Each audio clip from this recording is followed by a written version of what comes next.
All right, we're live. Let's do it. All right. What's going on, Wolfpack Nation? Welcome to a new edition of our weekly live stream here for Tuffy Talk. Myself and Mr. Carson here will be talking a couple things today or tonight, I guess. Probably mainly focusing on some baseball since we had that going on last week with the ACC tournament, and then probably talk a little hoops. There was some news last week, and then there's some more news this week. But before we get started, how you doing, Carson? Yeah, pretty good. Good week. Excited for NCAA tournament for baseball. Hopefully, we can get back to Omaha. Yeah, the journey definitely starts this week, but we'll rewind a little bit and talk about the ACC tournament from last week. It was definitely disappointing. It wasn't without our chances. But did you catch the game last Thursday? I was able to watch it on TV. Yeah, Okay. we Go ahead. we fought hard. We Mhm. fought hard. Just couldn't finish it in the end.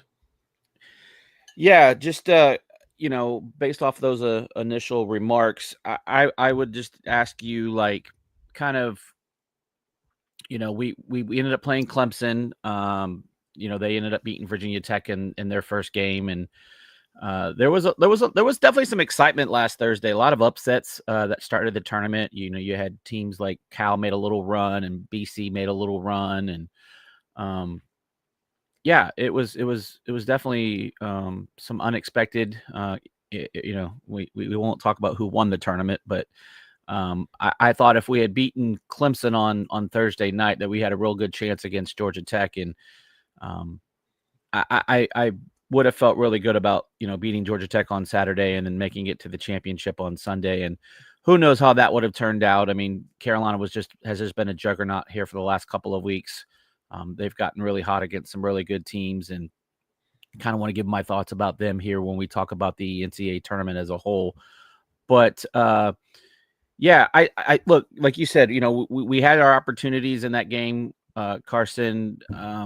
Give me your thoughts on the pitching, because I had some thoughts with not how the pitchers did, but how the staff handled the pitchers. Kind of, do you have any thoughts about that?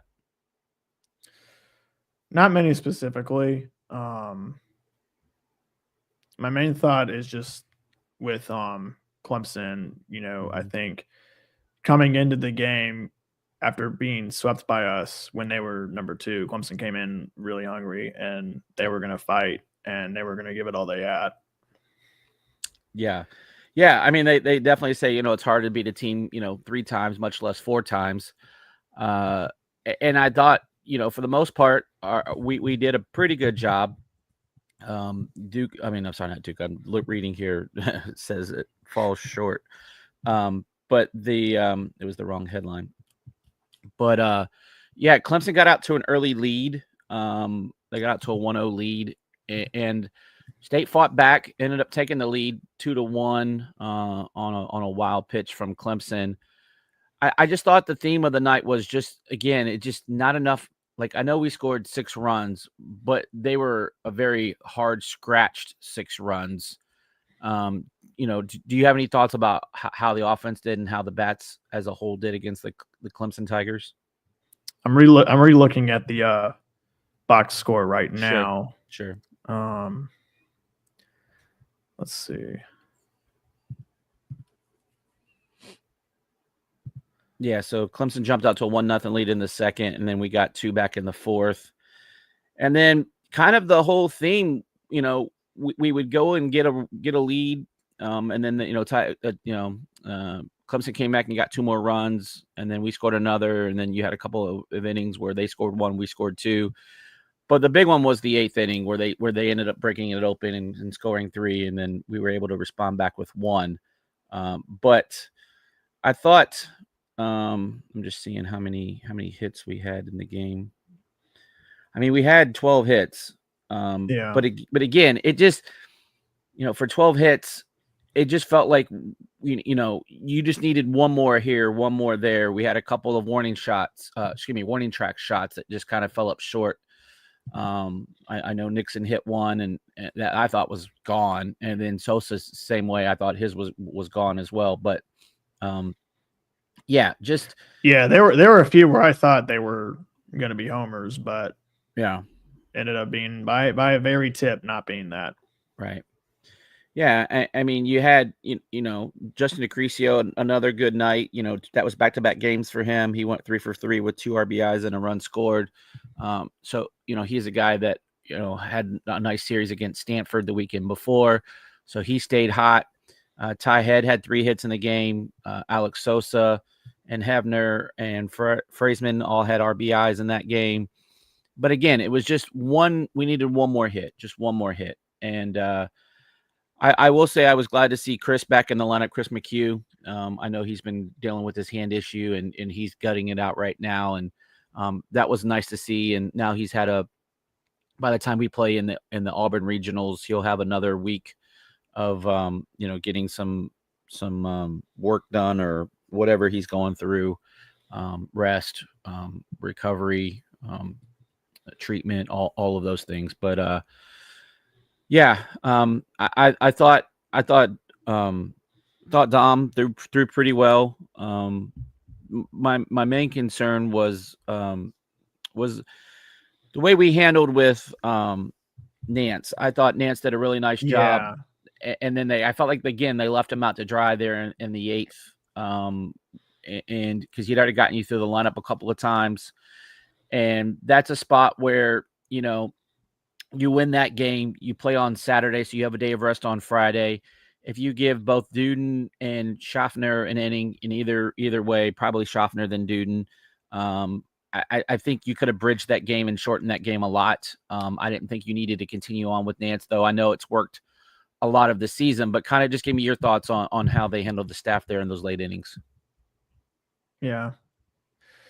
Yeah, I think the problem with having there aren't many, but one of the problems with having a pitching staff that is this depth is that at some points when one gets hot or one get cold, you have so many options where you don't know how it's going to play out a lot. Sure. Yeah, in hindsight is 2020, right? It's easy to armchair quarterback this, 5 days later. But, I'm just looking at Nance's numbers here. And again, he's an all freshman player. He ends up giving 4 runs, 4 earned, 2 1/3. Again, I thought you could have gotten him out of there at 2, and been fine. Jacob Duden does come in and gives up a run.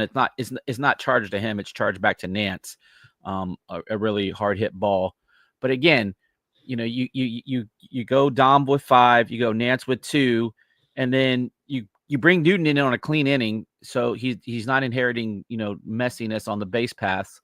I just think that's how you could have played that game and been very successful in it. Again, hindsight's 2020, but even if Duden gives you 2, and then Schaffner gives you at that point, if Duden gives you 2, you got 5, 2, and 2. That's a ball game, and most likely they're not getting through a full rotation of the lineup against Duden. They're only having to seeing him once, whereas Nance faced 14 batters, so he'd already gone through the lineup, and almost two full rotations through that lineup. Yeah. Yeah, I feel like after batters get used, I mean, this is pretty general speaking, but after batters get used to you and your game plan, they very much know how to hit or take walks against you. Yeah. In a successful manner. Sure. And don't get me wrong, like this is an ACC opponent. I know they saw Nance in the regular season, and they've seen Fritton and they've seen Duden, but we saw their guys too. So, no advantage either way there. But again, it's tough it's a tough pill to swallow. Considering you still you never even use Schaffner, right? And he's, he was up for a midseason award for a relief pitcher. Duden was, an all ACC guy last year. I just thought that you could have gotten a little bit more from the staff, and that's the That's the frustrating part for me. I thought we left some meat on the bone, both from a pitching staff and hitting, especially coming off of a rest as well. Right. Yeah, I mean, just again, it's been a struggle the last last month or so. I know we lost 2 out of 3 against Stanford. We did have a midseason. I'm sorry, not midseason, but a midweek win against Wilmington. But then we struggled the weekend before, going 1-1 against Carolina. Then we lost both games against Miami. We lost a midweek in there.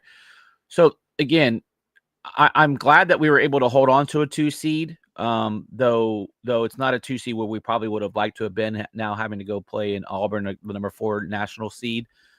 You thought maybe you could have squeezed in like a Coastal Carolina, right?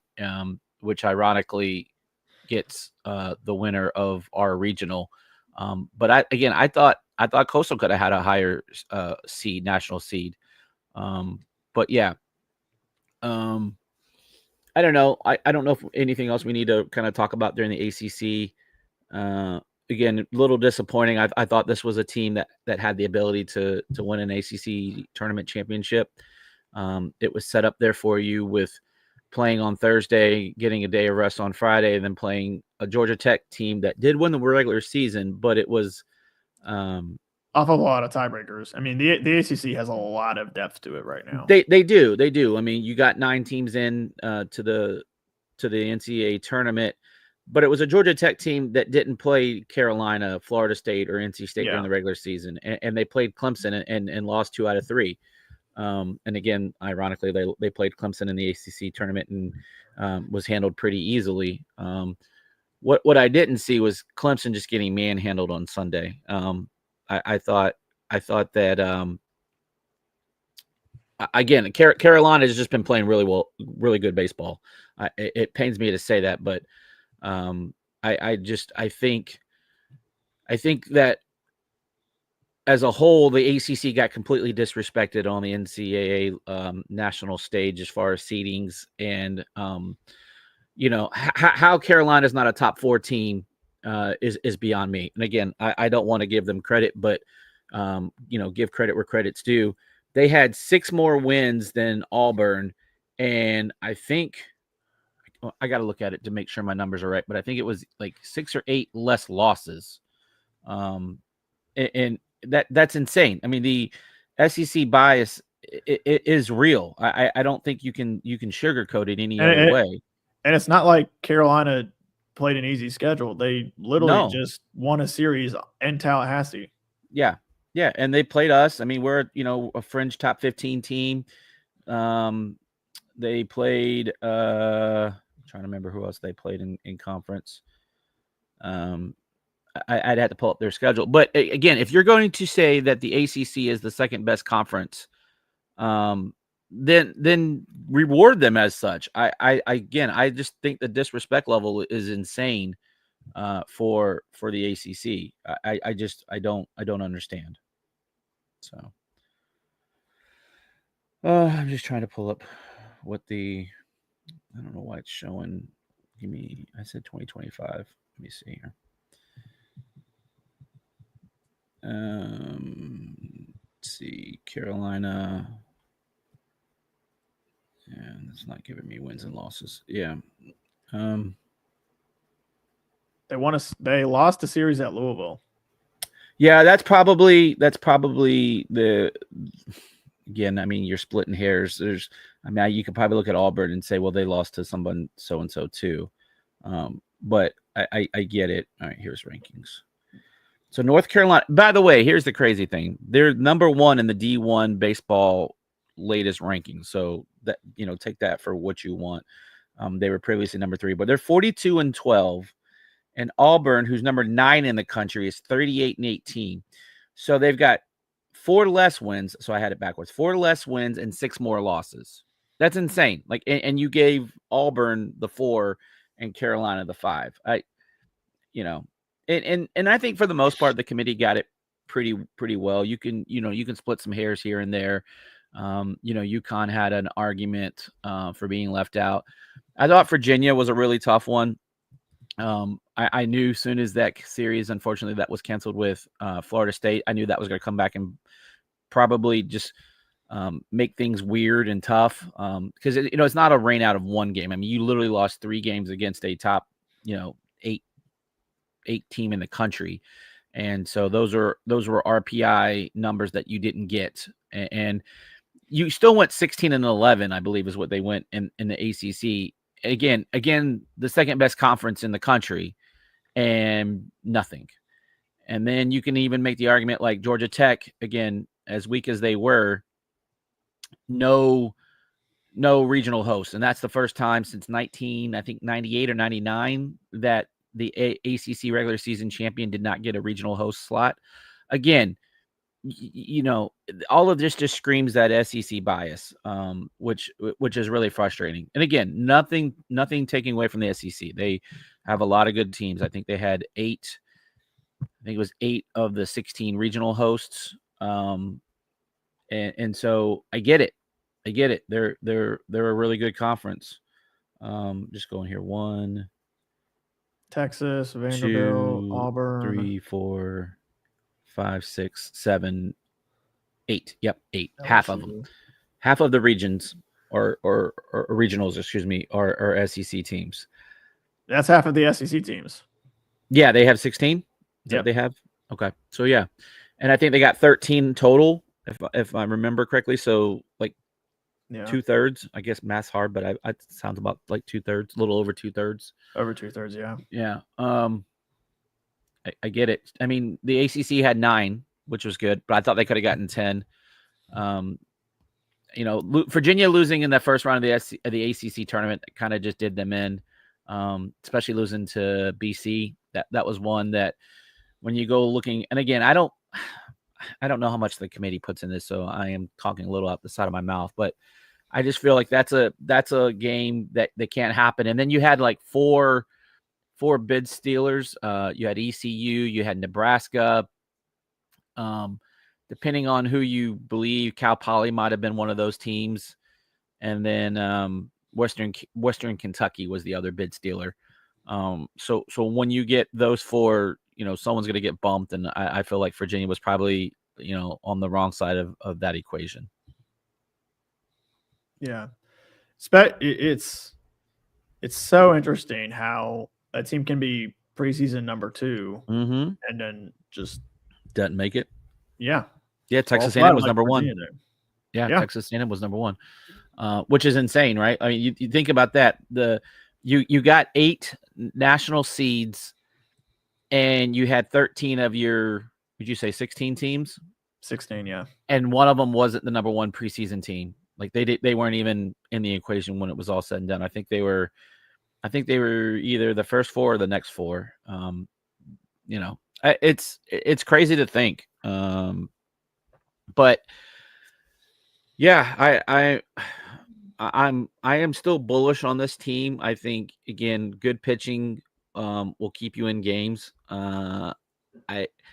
We have to manage the arms a little bit better. I thought, the weekend before when we played Stanford, we had some quick hooks on guys. When they, I think going back to that game too, I thought Duden should have started that inning, but he wasn't even warming in the 8th. And so by the time they could get him warm, Nance was already, in trouble. And so I hate that we leave these guys, hung out to dry. I think you got to be ready. You got to be one step ahead of folks. And look, if we do these kind of things in a regional, it's going to be a quick tournament for NC State. Yeah. Which is a shame because our pitching is good. Like, that is the strength of this team.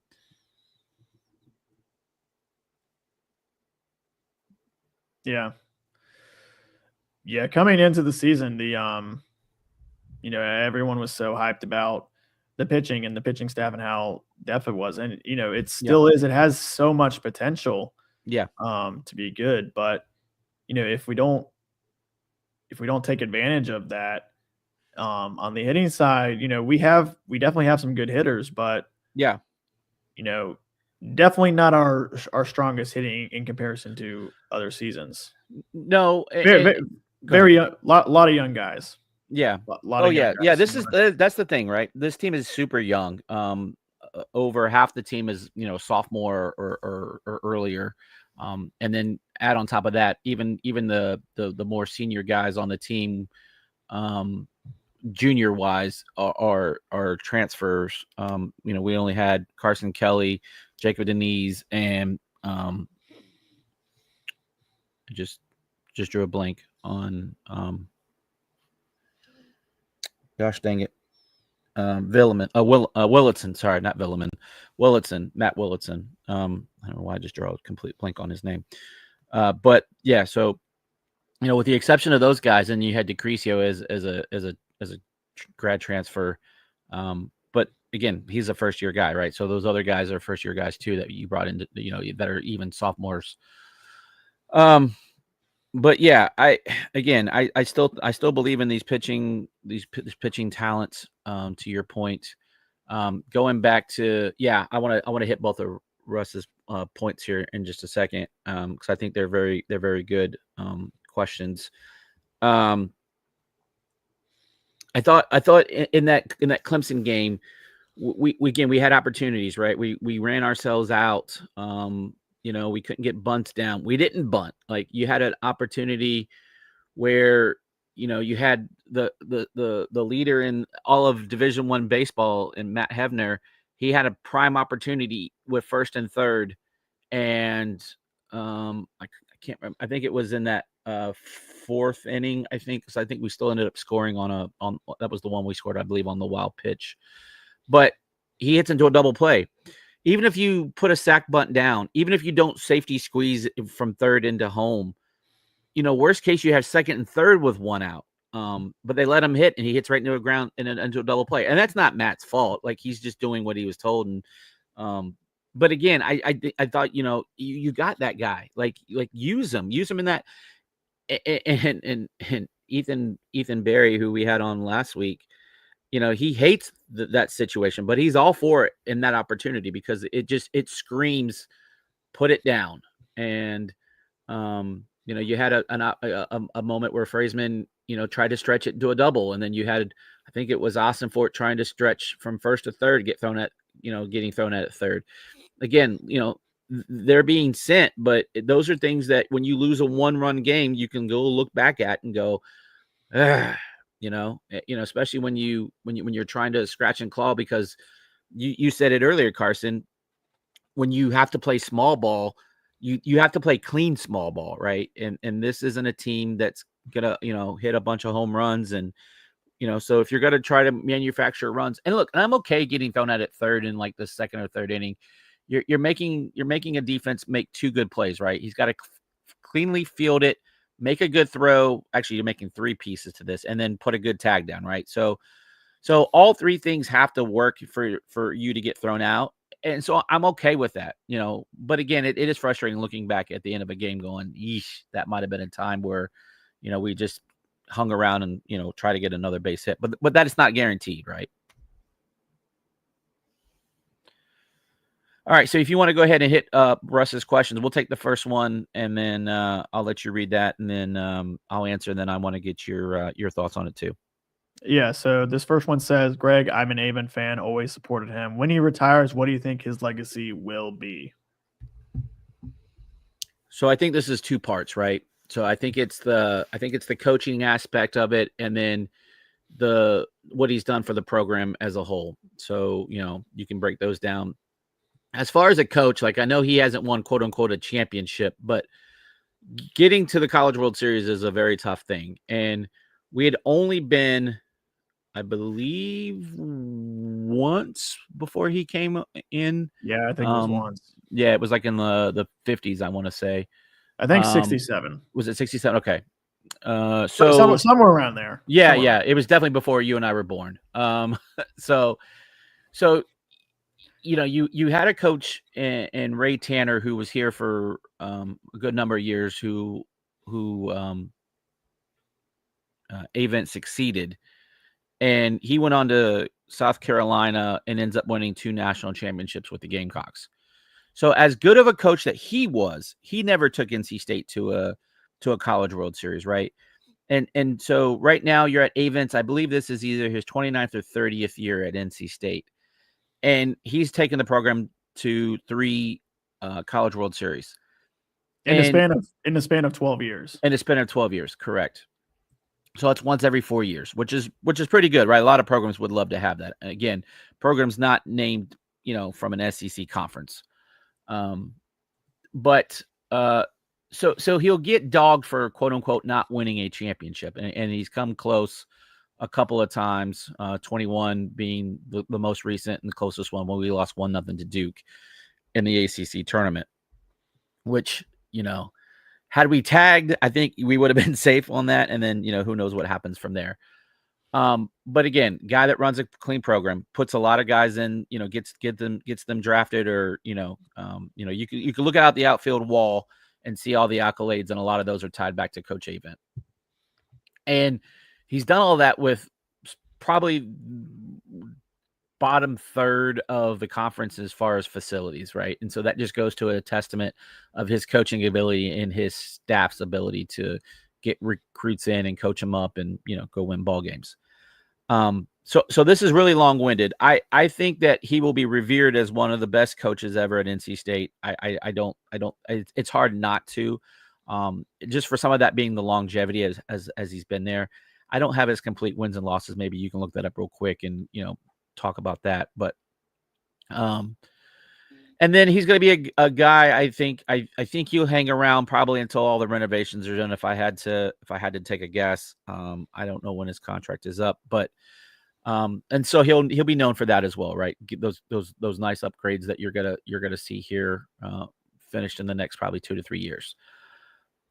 So I think he's a legendary coach, right up there with some of the better coaches.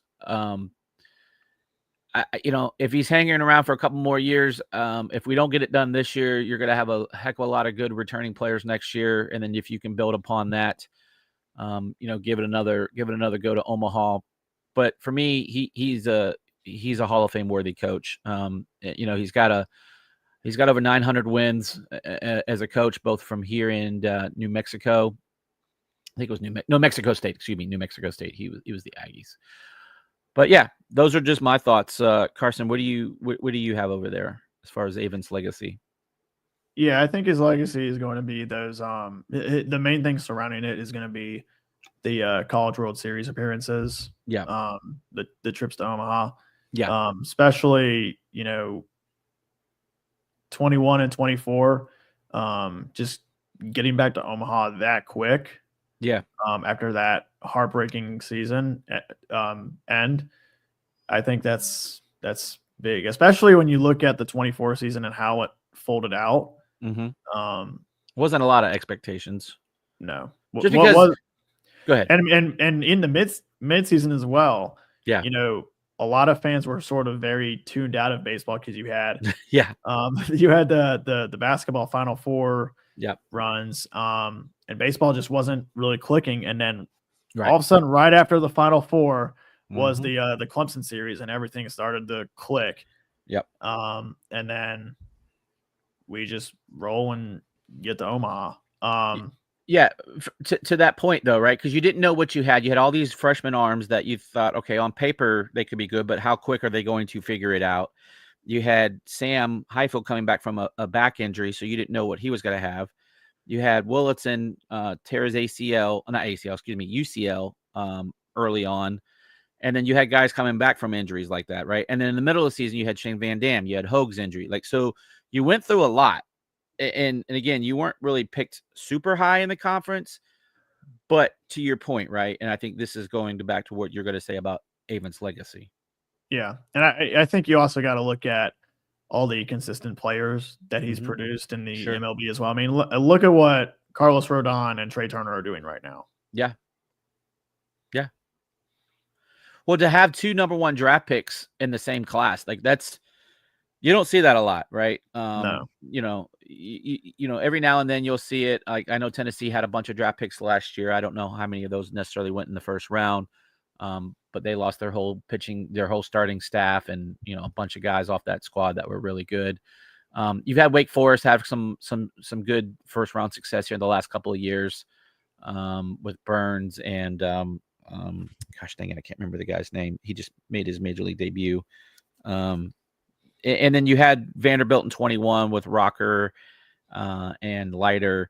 So it does happen, but it doesn't happen that frequently. And their first round picks that have produced at the high level, right? Because you see a lot of guys that get drafted, but they don't always, produce at the next level. So, and to the point, like even like Trey Turner was NC State's. NC State was his only like Power 5 at the time offer. Yeah. Like he had FAU, and so the ability to go down to Florida and get guys, just because of the coaching tree with Hart and Chrysler, but a lot of Hart from the hitting side, and Chrysler, both being Florida guys.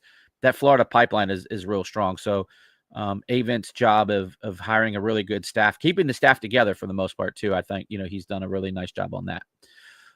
So that that really answers kind of my legacy with Avent. I think he's just a class act, and then Chilton says it really well. And I didn't even bring up this point, and it's spot on. Avent is NC State. His love for the school is his legacy.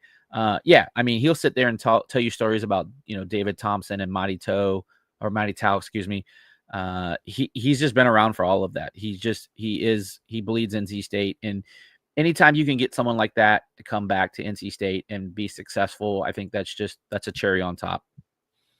So that's the other part, right? Like he truly loves NC State. I don't know how many opportunities if he's had the opportunity to leave NC State and he stayed here, because you saw it in Coach Tanner, like I mentioned earlier. But for him just to be able to do what he's done at NC State is nothing short of remarkable. I'll say that. And then go ahead and hit Russ's other question, because I think this is a good point too. Go for it. Yeah. Pitching and mental toughness wins this tournament. Mental toughness. Can Pac-9 be mentally tough? And I think that really comes down to the maturity, right? This is still a very young team. Yeah. Yeah, I think they do have what it takes to be mentally tough. You've seen spots in the season where things weren't looking really well. I'll take it back to that Virginia game when they're down 7 runs, and you hit the grand slam, or they were down 6 or 7. I can't remember the number, but you hit the grand slam in like the 7th inning with Lamphere, and then Hogue walks it off in the 9th. That's a mental toughness game for me. Like that's an easy game where you can just say, you know what, it's a Sunday. We're going to just call it, right? Or, you go out, I'll use another example, the Louisville game, when you get drubbed on Saturday, you get run ruled by, 18 runs. And then you come out on, I don't even remember the number, but it was bad. And then you come out on Sunday with Marone and he throws a gem, right? And so again, that's mentally tough. You could have just, called it a weekend, Sunday games, it's almost like those midweek getaway games for Major League. But it would have been easy to go, okay, this team has our number. They just beat us by 18. There's no way we could go out and compete. And that's not what a Coach Avent team is about. And to even kind of, think that it would be absurd and insane and then I think there's a couple other games that, it's not like last year's team where we had 7 or 8 walk-offs. I mean, that to me, that's a mentally tough team, right? When you can have that many walk-offs, but just can you go out and give up a home run or give up a lead and come back and get what you need? And you saw some of that, like the team did battle against Clemson on Thursday. It was very much a seesaw game. And so back and forth. Yeah, it was back and forth. But I think those type of opportunities, it's a little different when the ACC tournament, because you're in the NCAA tournament, and so your season's not over if you lose to Clemson. But now your season is on the line, right? So you'll go play Stetson on Friday, and then win or lose. If you win, you got probably Auburn on Saturday. If you lose, then your season's on the line on Saturday, right? It's a do or die situation, and then now you got to claw back, because if you lose on Saturday, you got to win 2 on Sunday, which makes it really tough to then force a Monday game. And just a recap for everyone go for watching at home. So there's 2 rounds to get the home out. There's regional and super regional. Yep. And in both rounds, the main rule is don't lose twice. If you don't lose twice, you're good. Right. And so we're down in Auburn, number four national seed. Again, kind of talked about it earlier. I thought, Carolina should have had the 4 seed and Auburn had, 5th or 6th, whatever. And now you have to go down to a place where, we've been down this road before. We've gone on the road in 21. We ended up going to La Tech and then in Arkansas. And then last year we had the home regional, had to beat South Carolina in the regional in Raleigh. And then you had to go to Georgia. And I'll take it back even further. So 21, we did La Tech on our way to Omaha. 22, we didn't make it. That was kind of a Rob job. But in 23, we went to regionals and SEC. So this isn't uncommon, especially the way the tournament is set up, where you can't play, like teams from the same conference in the first round. Now, super regionals, all bets are off, and you can play whoever. But again, so 21, 23, 24, now 25. So 4 of the last 5 years, we've had to go to an SEC school during NCAA play. I don't know much about the Auburn crowd, but South Carolina is a pretty big rowdy place. Georgia was really rowdy, and the rowdiest of them all was Arkansas. So back to that mental toughness that Russ was talking about, like, I think we're going to be fine in those situations. I don't think the environment's going to be an issue. We've gone and played really well in SEC schools, or at SEC schools. But again, for me, the biggest question mark on this team is hitting. It's kind of been that way the whole season. We've been up and down, kind of a roller coaster season from the hitting. We've had weekends where we've done really well, like the Clemson series. We hit really well. Louisville series. Other than even the day we got beat bad, we still scored 8 or 9 runs in that game. It's just we allowed like 25. Yeah. And so if we get those type of performances plus a pitching performance, I think we're going to be in really good shape. Auburn is a little bit small on the ballpark size. I don't think it's as bad as Foley was last year. Foley was like a damn little league park. Like every fly ball felt like it was going to get out.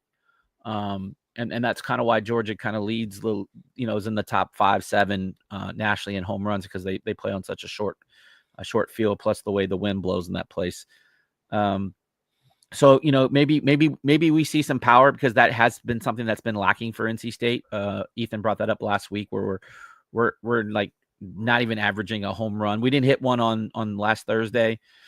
So I feel like we're gonna need a long ball here or there to be successful, and then keeping the long ball out of play while we're on defense, right? And I think that's going to be an important factor when you're talking about this series as well. So I rambled there for a minute, but I'll give it back to you, Carson. Yeah, I don't think I have much to add about mentally tough. You kind of said it all, Greg. But I will add this though.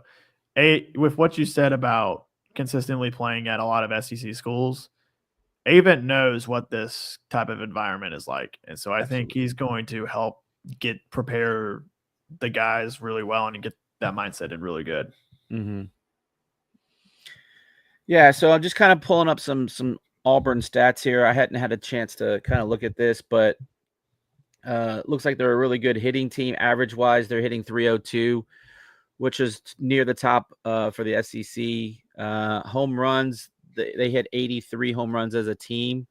Okay, so I can't sort on the SEC's website like I can on the ACC, but let's see, just kind of some other things here. They're slugging .502. They've had 260 walks on the season. They They field okay. They feel pretty well at 982, which is a pretty good solid number. Let me just look at some of their pitching here real quick. So yeah, they are towards the bottom of the league, the bottom third, sitting at 11th. They have a 4.76 ERA, which I think is a little bit higher than what States is at. Let's just see here. I'm curious about their strikeouts. So their strikeouts are 537, which is a little low. I bet State's probably over that, considering Dom had 100 by himself. Let's see, home runs. They gave up 56 home runs, which is not as bad as South Carolina. Holy cow, they gave up 95 home runs. But 56 is about middle of the pack for the SEC. So, look, State's got to have some opportunities. I think the biggest thing, how do they field? They're fourth in fielding. So, like I said, yeah, I think, just put the ball in play, make the other team make plays at the end of the day, right? And I think that's all about it, just putting pressure on the other team. And sometimes teams will beat themselves if you give them the opportunity to do so. Yeah.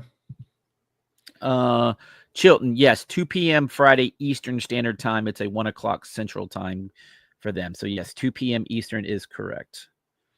And that'll be on the host of ACC networks. I don't know where to find it, but I'm sure it'll be easier to find. Just seeing if they have any guys hitting. Definitely on ESPN Plus. Yes, yeah, it'll definitely be on one of the ESPNs. Just looking here, they have a guy here, Ike Irish, that's on the leaders for hitting. He's got a 352 average. So he's probably like their Chris McHugh.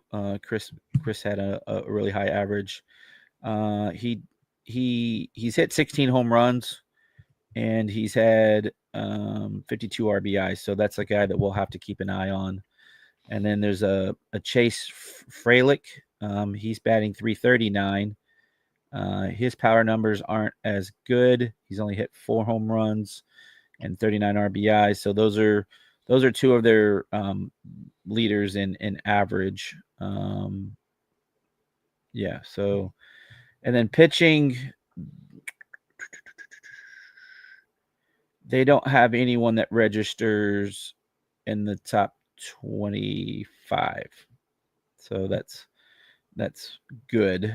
And I think pitching's really kind of been their Achilles from what I know of them. They do have their Friday pitcher is pretty good. I can't remember his name at the moment. But I heard his name being talked about. And so the question then becomes, do they hold back their quote unquote ace on Friday playing the 4 seed in the tournament? So State has Stetson. And I know we're talking more about Auburn because we assume we're going to get through Stetson. But I believe, what was the other team? Central Connecticut. Is that who was in the region with us? Yeah. There is a Stetson connection with Isaiah Barquette. I'm just trying to get his name right. He was on the team a couple years ago. He's kind of their leader on offense, just kind of a scrappy guy. We'll battle at bats, a third baseman for them, and he played here as a freshman.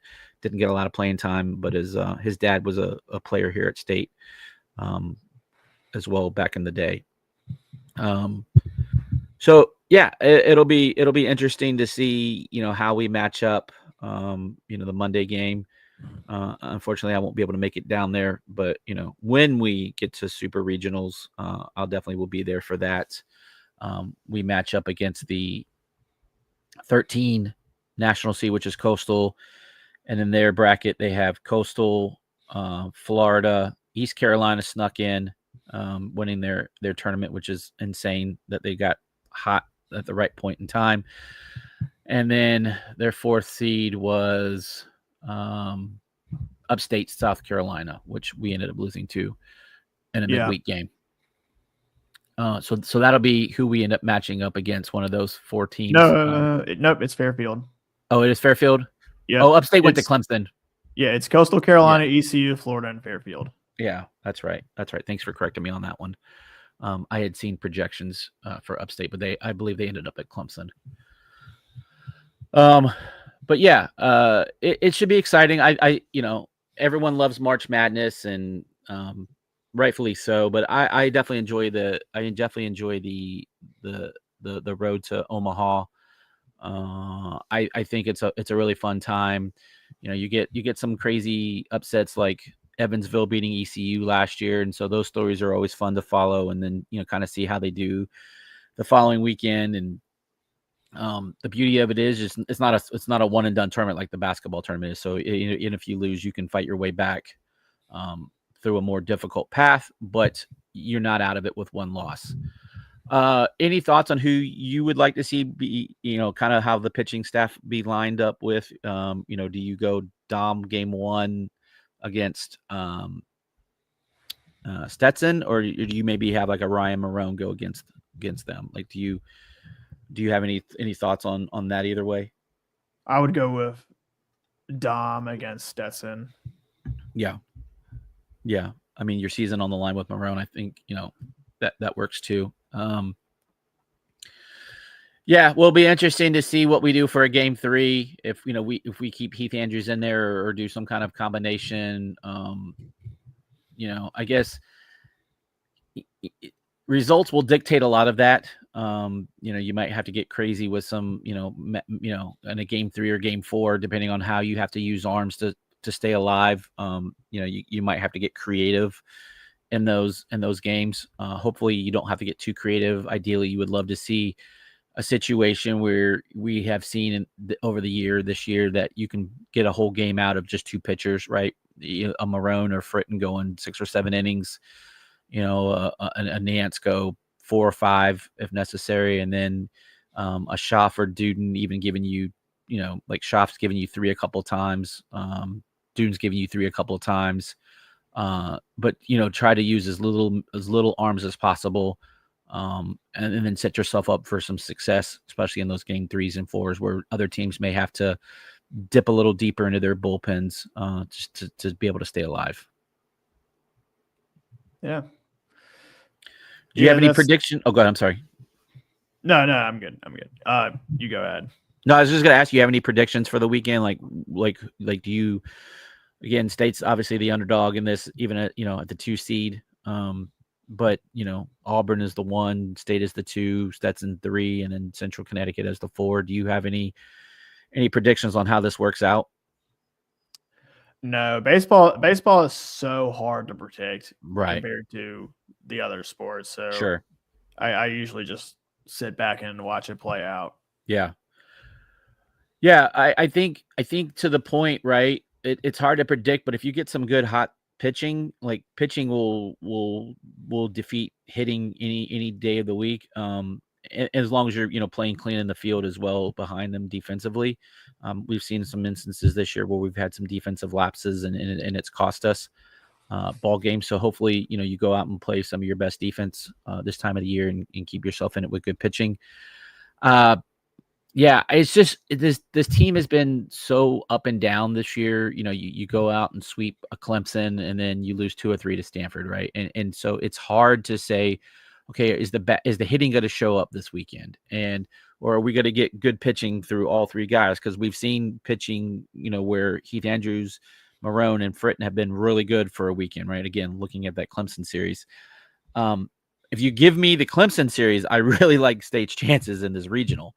But we're gonna have to bring the bats. I just think that's gonna be a thing. So I think State gets through against Stetson game 1. I think if you're not winning that game, you don't belong in the tournament. You got to go out and make a statement in the first game and let people know that you're here to play for the weekend. And then you're gonna have a dogfight against Auburn. Assuming they win, they probably are going to handle Central Connecticut. And then that's the game, right? The game 2 is the game that really matters. Either you're done for the season because you've lost 2, or you're in the driver's seat where you only have to win one of the next 2. And you don't have to play 2 on Sunday, right? So that's the other thing. So if we win game 2, I really like our chances. Yeah. Yeah, you said it, Greg. I think if we can get past this regional, Yeah, I think we can get through supers as well and get to Omaha. I agree. I agree. Even if Florida does pull an upset, I don't think ECU or Fairfield are going to be much of a fight over there. I did see an interesting stat on Twitter. Give me 1 second, because they kind of ranked the regionals by like toughness, and the Auburn regional was not that tough. Now this stat excludes the 4 seed, so they're only ranking seeds 1 through 3. But based on that criteria, the Auburn regional is the second weakest comp of the regional. So the one so LSU is the weakest regional, and then right above Auburn is Coastal. Right, to your point that you were making, that if we get through this round, I really like our opportunity, because then you're facing either the 13 seed or a team, even though it would be an SEC team, it's not one of the juggernaut SEC teams. It's not, a national seed SEC. And then it becomes real interesting. Again, don't want to get too far ahead of ourselves, but, depending on how things work out, State could host a super regional. It's not, depending on how the other bracket works. And you've seen that, happen, because State definitely put in because here's the thing, you have to put in bids for that. And I know State put in a bid for regional and super regional. I would assume Coastal and Florida probably did. I doubt the other two. So then, and again, I don't know how they determine whether, who ends up where. But again, we'll worry about that next week when we're in the super regionals and trying to figure out who we play. But yeah, I think like I will obviously pick State to win, and I do believe that they can win. It's just a matter of going out and executing your game plans, both from a pitching standpoint and from a hitting standpoint. Yeah, it really depends on which State team shows up. Are we going to get Clemson, NC State, right? Or are we going to get Stanford, NC State? Yeah, and if you had to ask me like which one I feel more comfortable about, I feel comfortable with the pitching, and the pitching will keep us in. Yeah. Can we get the key hit? Can we put pressure on the defense, make them make mistakes? Again, that's been the biggest question mark all year with this team. But you've got guys. You just got to go out and play ball and look, whatever happens. Don't play scared. Go out and play loose. Don't play tight, because that's another thing is, in these games, especially, if you get in an elimination type game, you start pressing and, you start chasing, and you don't want those things. So go out and play your game, but, stay within your means. Don't try to be a hero, And in baseball, the biggest thing is just keep the line moving, right? So just get on base, let the next guy do his job, and then so on and so forth. And the next thing you got a cricket number, and you're off to the races and winning ball games. And I think that'll be key this weekend as well. Yeah. Is that all we have to say about baseball? I mean, we've been talking about it for 53 minutes, and I could talk about it for another 53, but there are a couple other things that are going around on NC State that, I think basketball's still doing some stuff. You want to talk about that? Yeah, I'm starting to need to keep a tracker on how many commits we're getting out of the portal, because next year we're going to have a lot of new faces on the team. Yeah, we definitely will have a lot of new faces. I think we're only returning like 2 guys from last year's squad, which is okay. We needed to clean house, and I think Will Wade has been cooking and continue to cook. I got to actually meet Coach Wade at the game last Thursday. It was great. That'll be the last thing I want to say about baseball is Coach Wade was there. Coach Leftwich from softball was there, and volleyball's coach Megan. I can't remember her last name, and I feel really bad. I talked with her for a few minutes. Volleyball coach's last name, Megan. What is it? It's like I can't remember. It starts with a K though. Yeah. Gosh dang it. She was really nice too, because we ended up talking for a few minutes. I talked with Coach Leftwich and her. Wargo Kearney. Wargo Kearney, yeah. Yeah. Super nice woman, lady. I don't know. I'm old school. But she was so nice to talk to and gracious with her time. And I promised both of them that I'll get out to a game or so next season for each of them. But yeah, so it was really good seeing all of those there. But back to basketball. The big thing was it's funny too, because Thursday, Aaron Williams. Yeah, exactly right. And like, I think we had just secured him, and I ended up seeing like Coach Wade like walk by me like 5 minutes later. It was pretty epic. Yeah. I like the emphasis on forwards. Little different, right? Little different from the previous regime. Yeah. Keats' regime was very reliant on getting guards. Yeah. And yeah, that's really important. But you also have to have a really good inside game. For sure. You need to have a lot of size, and I think that this is going to be really good. Darren Williams from Texas Tech. He was the number 6 overall player in the transfer portal and the number 2 power forward after averaging 15.1 points. And this isn't like he's coming from like Richmond or something. He's coming from Texas Tech. Yeah, exactly. This is the Big 12. Yeah. And he scored 30 against Kansas last year. Yeah. And we play Kansas this year. We do. In Raleigh. Yeah. Yeah. So I wouldn't hate another 30-point performance in that one. No, I think you said it really well. Like, you definitely need some size. I felt like a lot of times we got out rebounded. It felt like every game, to be honest with you. And some of that was Keats' philosophy. He kind of wanted you to get back on defense. And so we didn't always crash the boards as probably as well as we should have. And we didn't have a lot of depth. And I think Wade has done a nice job getting some depth here. There's some other guys in the mix there that will probably be really big, because it's not about just offensive scoring. And you mentioned Williams scoring 15 a game, but you need rim protection. You need to be able to box out, get defenses, get defensive rebounds, get offensive rebounds, and those second chance opportunities, I think is a huge number. If you can get a couple extra shots up in the game, I think you give yourself a really good chance as well. I don't think I've talked about him on this show yet, but Colt Langdon gives you some good depth at forward position as well, and he's a Raleigh guy. Played at Millbrook. I remember him when he played at Millbrook. He was a dog for sure. Was he? Yeah. Yeah, I think to your point, he's a nice depth piece. I think he completely redshirted last year, if I remember when I'm reading about him, and I could be wrong there, but I thought he had a complete red shirt. Yeah, so he was a 3-star recruit, and he's coming from Butler. Yep, coming from Butler.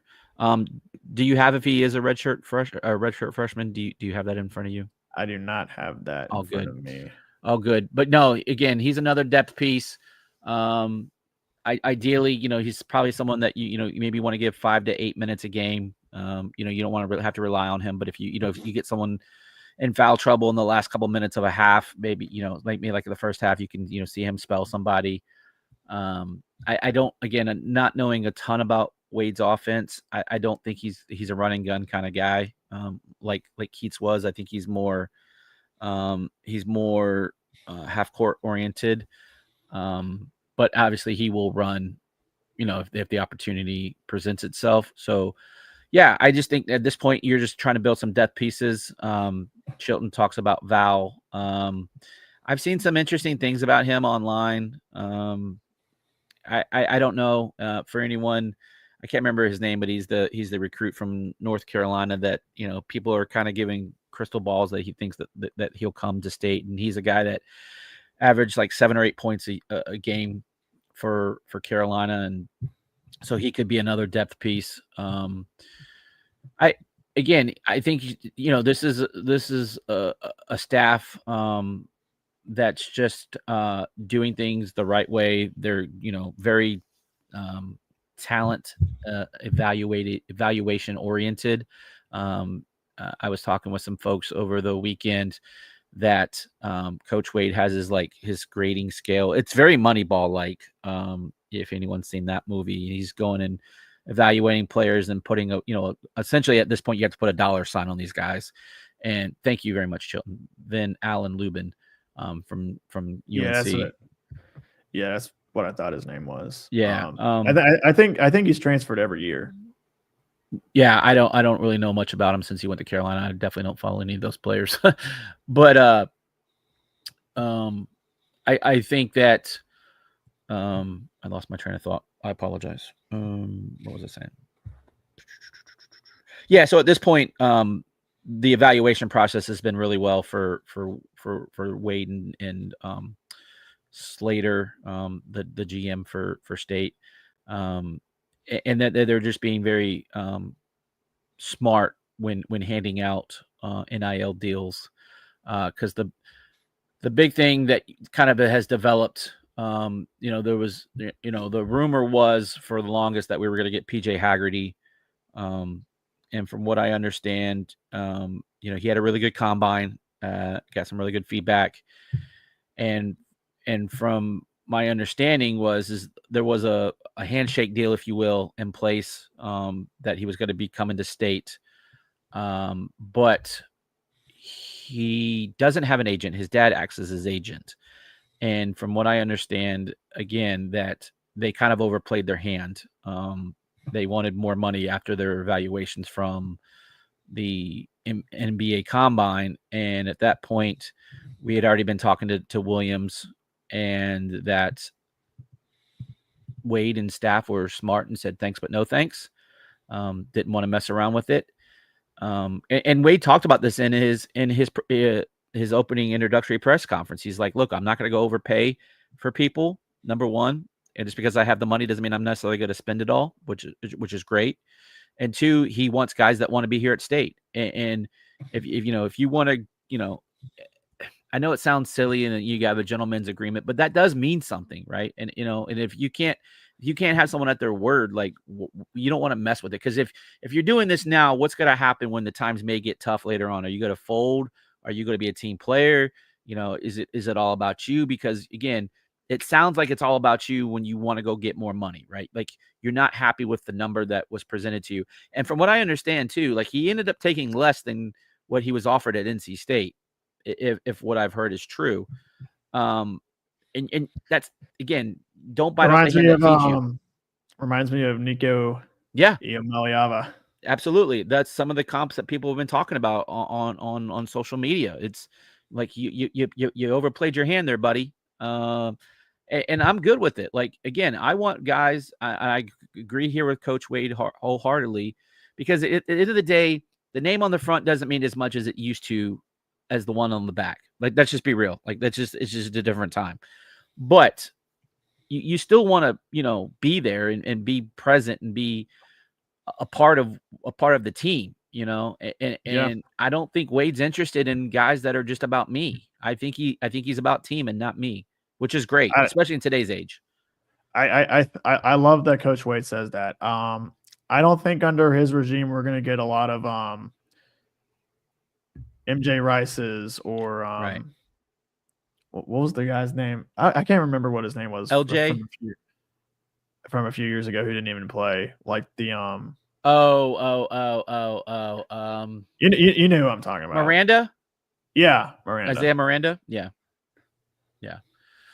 agreed. I think, look, there's going to be 12 to 13 guys on this roster. The games are only 40 minutes long. Look, there's going to be some guys that don't get enough playing time. And in those cases, you want people on the team that are going to be invested in the team, even when they're not in the game physically, right? Like, you want them emotionally invested in the game from the bench, getting their guys up. When Carolina goes on a 10-0 run, that, the bench is still like, hey, boys, we got this. Keep fighting.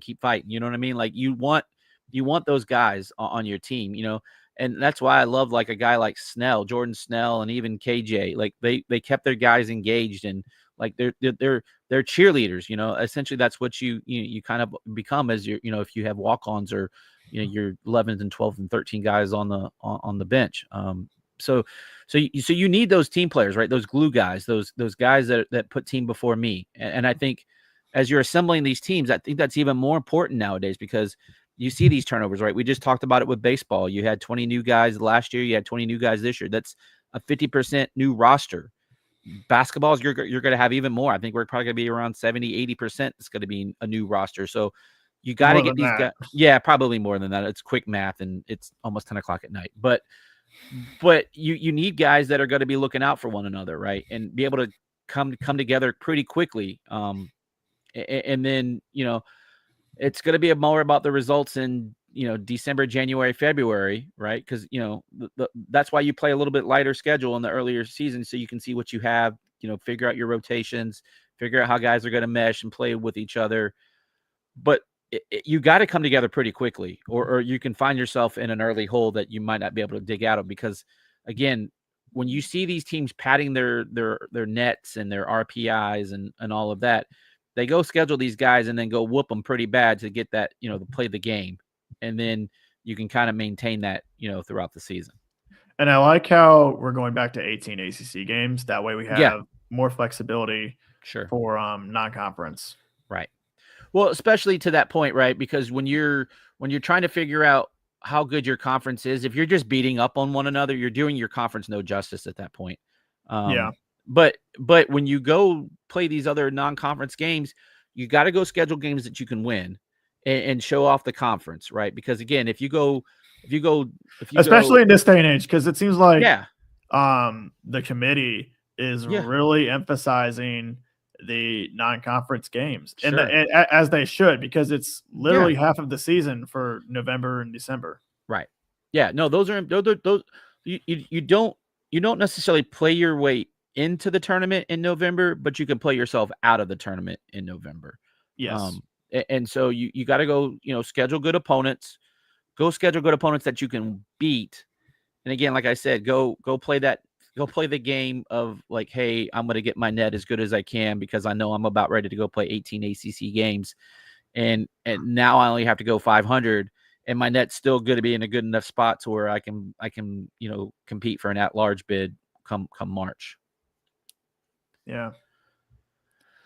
Any final thoughts on basketball before we move on to a few smaller sports and then wrap it up? Yeah, no, I'm excited. I think that, back to Darian Williams, just real quick to put a bow on that. Like, when was the last time we competed for against Kansas for a recruit and beat them in a recruit? Right. Like I'm sure there's someone out there that we competed with, but like, this feels like a really big fish in Darian Williams. Like it's a huge get, especially when that knucklehead over at Inside Carolina was talking so much junk about, the portal class that Wade was bringing in. And I think it had been like 2 weeks since he had been on the job. I'm like, bro, really? And that guy's gone real quiet. Like he's gone radio silent since Darian Williams committed. So it's just stupid. Like, just let these things play out. Like, I know fans, we get excited about every move. We kind of hold our breath. Not everyone, but the fanatical fans, right? Which is what fan stands for. Like we hang on every breath. And Coach Wade is showing that, like, okay, he's here. Like he's gonna do some damage. And I'm excited for. I mean, like, I know we have football coming up, but people are already talking about November. I think November 3rd is the first game of the season, and I know folks are already excited about that. Yeah, Chilton, we're in the national conversation now, right? Because you had preseason rankings for one poll, they had us at 25th. Yeah, I think that's going to be like, I know that's even earlier, but when you start seeing some of these polls, these preseason polls come out in about probably 60 days or so, I would expect State to be around that 15 to 22 range, depending on who writes it. I would be shocked if we don't get some consideration there. So it's been a while since we've been in a preseason top 25, even coming after our Final Four run. We weren't even, you know what I mean? And so that's pretty exciting, I think. Yeah. I saw a stat earlier this week. The last time we were in the NCAA tournament and were higher than an 8 seed was when we had Julius Hodge. Yeah. It was back during Herb Sendik's days. That's like 6 coaches ago. Yeah. I don't think it's been 6, but it feels like it. Well, moving on to some just some updates on some other sports before we end here quickly. Sanaya Rivers. Yeah. Been playing really good for the Connecticut Sun recently. Yeah. She got an opportunity to start and played really well. I can't remember what her stats were, but I think she had like 8 or 10 points, something like that. Yeah, I know she had 11 points in her opener. I know she didn't start that game, but in her season debut, she had 11 points and like 4 rebounds and a couple assists, couple of steals. So yeah, it's nice to see her getting some action. No, only if Isaiah James could get some action. She's been kind of stuck at the bench. And who's she playing for? Like the Atlanta Dream or somebody? Like who's she playing for? I think she's playing for Dallas. Oh, Dallas. That's right. Yeah. Because she's with Beckers. Yeah. I don't even know how good. Like I'll be fully honest. I'll look at some stats, and I don't have time to watch games. I got too much stuff going on in my life. But I don't know how good Dallas is. So I can't tell you if she should be getting more playing time or any playing time, because I don't know if she's. They selected Paige Beckers number 1 overall. Right. So they probably had the number 1 pick for a reason. Yeah, good point.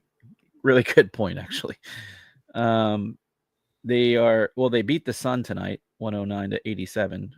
So there was that. She had 9 minutes. She had 9 points, 2 assists, and 1 rebound tonight. Isaiah James did. So that's a good night. That's a good night. For her. Yeah, it's a good night. Let's see. Wait.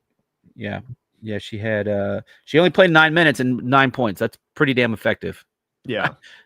So she had 1 rebound and 2 assists. Especially for a rookie. Yeah. Both Sanaya and Isaiah are just coming in with that confidence as rookies, and I think they're playing really well. Yeah, I would agree. With what they have at the moment. Yeah, so Sanaya played 22 minutes, so she's getting some really good playing time. She had 8 points, 2 rebounds, and 2 assists. So, yeah, I think she's getting some good numbers, good minutes. Let's see. I'm just trying to find why they make this so difficult to find some stats. I don't know what she's averaging on the season, but again, good for her getting some playing time. That's awesome. Yeah. Which I don't know. It's crazy to think, because I'll take this back. Like, Cunane can't even get in the league. Like she had a tryout earlier this year, and like she was a beast in college. I mean, just so good, and she can't even get like a sniff of the WNBA. And again, I'm like 2 different positions. I get it with James and Rivers, but it like I thought, I don't know, I'm probably crazy saying this, but I thought Cunane was a really good, like almost as good, if not better in some regards than both of them. And it's just different. So, yeah. So Kyle Stevens just asked a question: Wake Forest versus Cincinnati baseball. Greg, who do you think that's going to win that game? If Wake Forest can throw out runners, they've got a really good chance. Cincinnati just keeps running. In fact, I think they just stole another base as I was saying that. I think Wake Forest wins that game. I think the ACC is way better than the Big 12. I keep forgetting Cincinnati's in the Big 12. Right. I like the way conferences always change now. Like I always have Cincinnati being in the Big East in my head. Yeah, I know, right? Because they were for a minute. But the Big 12 didn't even get a national seed. So think about that. They're probably their best team was West Virginia. And then you kind of had Cincinnati in Kansas. And Oklahoma State got in with they had like four or 5 teams make the tournament. You would think at least someone like Texas Tech would be good. Right. Yeah. I mean, they were in the College World Series a few years ago when we were there in 21. Yeah. But I think Cincinnati's decent ball club, but I think the ACC is just so much more superior. And plus, Wake has all that ACC experience. Yeah, I mean they've got good pitching. And Wake Forest was just an up and down team this year. A lot of talent on paper, and just kind of didn't put it together. I don't know what they're because the way this unbalanced schedule is with the ACC, it's hard to like tell who plays who in what years. So maybe they had a tougher ACC schedule. But you know, it's a team that's been really good. Been to Omaha a bunch of times in the last couple of years. Yeah, I think they win that game. I don't know what region that is off the top of my head. I'd have to look, but yeah, I think the ACC is going to do pretty well. I think for a whole, I think Louisville, if they figure out some pitching, like they can hit with the best of them. Miami's just been a Jekyll and Hyde team all year, so I don't know what you're going to get from them. They're a 3 seed.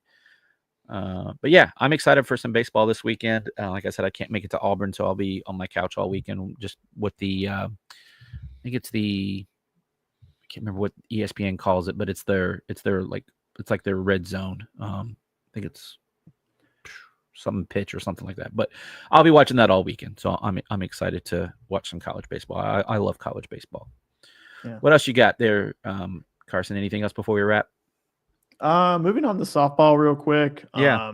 Had a few players into the portal. Sure. But I think it's really big that we got Hannah Church coming back. Yeah, that's a big one. Taryn Massey coming back, and Kendall Simmers. Those are like the big 3. Yeah. I think. You got a good recruiting class coming in. Yeah. But 4 of the players that are coming in won state championships with their respective squads. I talked to Coach Leftwich on Thursday. Look, when I was talking to Megan from volleyball, just kind of asked Coach Leftwich her thoughts on the transfer portals, and you know, there's some players that she probably would have liked to have kept, but overall, she was like, you know, she's got to get her roster turned over to where she likes it and what she's looking for in her players. Had a couple of freshmen that, you know, entered the portal, and then some older players. Yeah, so she's excited about what she has coming back and then what she has coming in, and you know, it's just at this point it's just building. You know, hopefully next year is a step where you can, you know, win some ACC series, make the ACC tournament. Those are the first steps, and then you start going to compete. And again, I think Coach Leftwich, you know, still trying to figure it out, but she's excited and hasn't lost that enthusiasm, and she's pumped and ready to go and get ready to the fall is what she told me. So yeah, obviously not from a record standpoint, not much of an improvement off of this year, right? But here's what we have to consider, though. Give it to me. We had 1 month where we played Florida State, Clemson, Duke, and Virginia Tech in back-to-back weekends. It's tough. Those were the 4 best teams in the ACC. For sure.